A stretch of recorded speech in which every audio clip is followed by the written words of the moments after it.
Let's talk about some famous Idaho politicians, both Democrat and Republican. There's no better person to start with than the Lion of Idaho himself, Senator William Borah. He advocated and pushed for the 16th and the 17th Amendment, which created federal income tax and made it so that we could elect senators as the people. He was a strong isolationist and opposed the United States joining the League of Nations after World War I, which put him in a group of politicians known as the Irreconcilables. He supported the Kellogg-Briand Pact, which outlawed war as a national policy, which obviously didn't work. When it came to women's suffrage, he opposed the 19th Amendment, which gave women the federal right to vote in 1920. He thought it should remain a states' rights issue, and to Idaho's credit, they had already legalized women voting in 1896. He also had an affair with Alice Roosevelt Longworth, the daughter of Teddy Roosevelt, and they ended up actually having a daughter of their own. Another heavy hitter, and my personal favorite, is Senator Frank Church. We talk about him a lot on this page because of his environmental conservation, such as helping pass the Wilderness Act of 1964.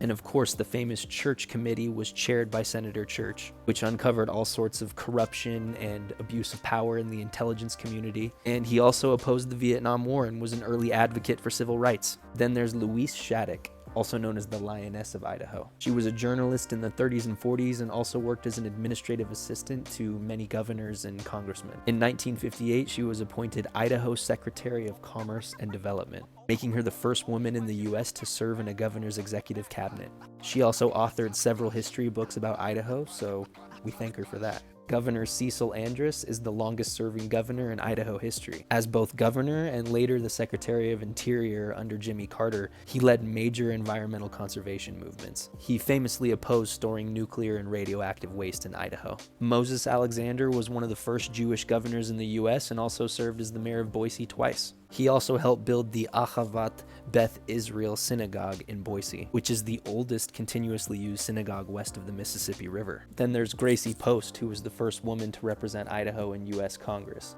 serving 5 terms from 1953 to 1963. Here she is pictured with Frank Church. Larry Echo Hawk is a member of the Pawnee Nation and was the first Native American elected as a U.S. State Attorney General. He took over as Attorney General of Idaho in 1990. Frank Steunenberg was governor during significant labor unrest. He declared martial law during the 1899 Coeur d'Alene mining strike and sent federal troops to put a stop to it. This made him an enemy of the labor unions, and in 1905 he was assassinated by a bomb put on a gate outside of his house in Caldwell. We've done some videos on this and the trial afterward if you want to dig into it. Edith Klein was one of the first women admitted to the Idaho bar. She served in the Idaho Senate for 14 years. She advocated for laws related to women's rights, divorce, and equal pay. There are a ton more details we could get into, but I just don't have the time in one video.